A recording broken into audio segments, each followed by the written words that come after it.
Producciones Nacer.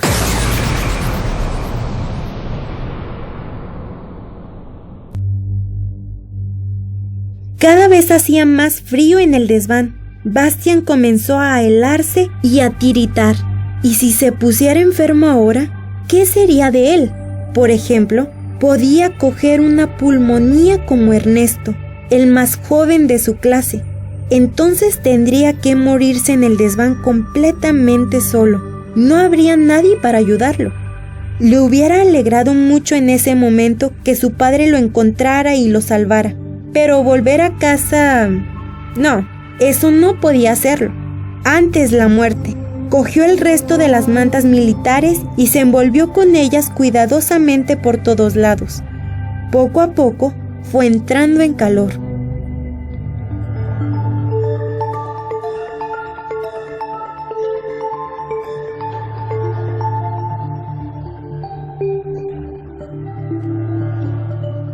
Cuando Atreyu atravesó las gruesas hojas de madera de la puerta, dejando detrás la niebla y los altos muros negros para encontrarse con torres torcidas contra el cielo gris, era la señal que está entrando a la ciudad de los espectros. Imponente resonaba la voz de Fuhur, como una campana de bronce, en algún lugar situado sobre las espumosas olas. ¡Atreyu! ¿Dónde estás? ¡Atreyu! Hacía tiempo que los gigantes de los vientos habían terminado su lucha y se habían separado. Se encontrarían otra vez en un sitio u otro para comenzar una vez más su contienda, como habían hecho siempre desde tiempos inmemoriales. Lo que acababa de suceder lo habían olvidado ya, porque no retenían nada ni conocían nada, salvo su propia fuerza indomable. Y por eso el dragón blanco y su pequeño jinete habían desaparecido, hacía tiempo de su memoria. Cuando Atreyu se precipitó en el abismo, Fuhur trató al principio de seguirlo, con todas sus fuerzas, para cogerlo en el aire. Sin embargo, un viento huracanado había levantado al dragón y lo había arrastrado lejos, muy lejos. Cuando Fuhur volvió, los gigantes de los vientos vociferaban ya sobre otro punto del mar. Fuhur se esforzó desesperadamente por encontrar otra vez el lugar en el que Atreyu debía de haber caído al agua, pero hasta para un dragón blanco de la suerte es imposible descubrir en la espuma hirviente de un mar revuelto el puntito diminuto de un cuerpo que flota o el de un ahogado en su fondo. Sin embargo, Fuhur no quiso renunciar. Subió muy alto en el aire para poder ver mejor. Voló luego a poca distancia de las olas y describió círculos cada vez más amplios.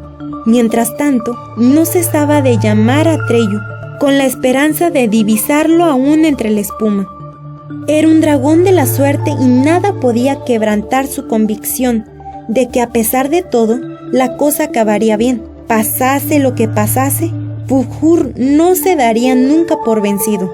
¡Atreyu! ¡Atreyu! ¿Dónde estás? Atreyu vagaba por las calles de una ciudad abandonada, en medio de un silencio sepulcral. El espectáculo era agobiante y siniestro. No parecía haber ningún edificio que simplemente por su aspecto exterior no produjera una impresión amenazadora y maldita, como si la ciudad entera se compusiera solo de castillos de fantasmas y casas embrujadas. Sobre las calles y callejas, tan tortuosas y torcidas como todo en aquel país, colgaban monstruosas telas de araña, y un olor nauseabundo subía de los ventanucos de los sótanos y de los pozos secos. Atreyu se había deslizado al principio de esquina en esquina para no ser descubierto, pero pronto no se esforzó ya por ocultarse. Plazas y calles estaban vacías y tampoco en los edificios había movimiento. Entró en algunos, pero solo encontró muebles volcados, cortinas rasgadas, vajilla y cristal hechos añicos, todos los signos de la desolación, pero ningún habitante. Sobre una mesa había aún comida a medio comer, unos platos con sopa negra y unos restos pegajosos que quizá fueran pan. Comió de ambas cosas. Sabían repulsivamente, pero él tenía mucha hambre. En cierto sentido, le pareció muy justo haber ido a parar precisamente ahí. Aquello era lo adecuado para alguien a quien no le quedaba ya esperanza. Bastian se sentía muy debilitado por el hambre. El cielo sabe por qué. Precisamente entonces, de forma muy poco oportuna, recordó el pay de manzana de la señorita Alma, el mejor pay de manzana del mundo. La señorita Alma venía 3 veces por semana, escribía a máquina para su padre y ponía orden en la casa.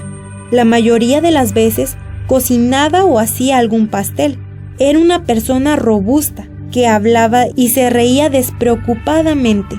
El padre de Bastian era cortés con ella, pero por lo demás apenas parecía darse cuenta de su presencia. Muy rara vez conseguía la señorita Alma que en el rostro preocupado de él apareciese fugazmente una sonrisa. Cuando eso ocurría, la casa se volvía un poco más luminosa. La señorita Alma tenía una hijita, aunque no estaba casada. La niña se llamaba Elizabeth, tenía 3 años menos que Bastian y un pelo rubio precioso. Antes, la señorita Alma había traído casi siempre con ella a su hijita. Elizabeth era muy tímida. Cuando Bastian le contaba cuentos durante horas, se quedaba muy quieta y lo escuchaba con ojos muy abiertos. Admiraba a Bastian y a él ella le caía muy bien. Sin embargo, hacía 1 año la señorita Alma había llevado a su hijita a un hogar escolar en el campo y ahora no se veían casi nunca. Bastian se lo había tomado bastante a mal a la señorita Alma y todas las explicaciones de ella de por qué era mejor así para Elizabeth no lo habían convencido. Con todo, nunca podía resistirse a su pay de manzana. Bastian se preguntó cuánto tiempo podía aguantar un hombre sin comer. ¿3 días? ¿2? ¿Se sentían alucinaciones ya al cabo de 24 horas?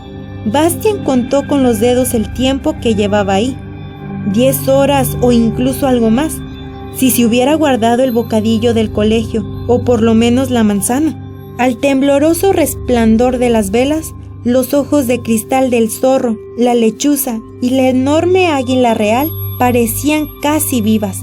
Las sombras de los animales se agitaban enormes en la pared del desván. El reloj de la torre dio las 7 campanadas.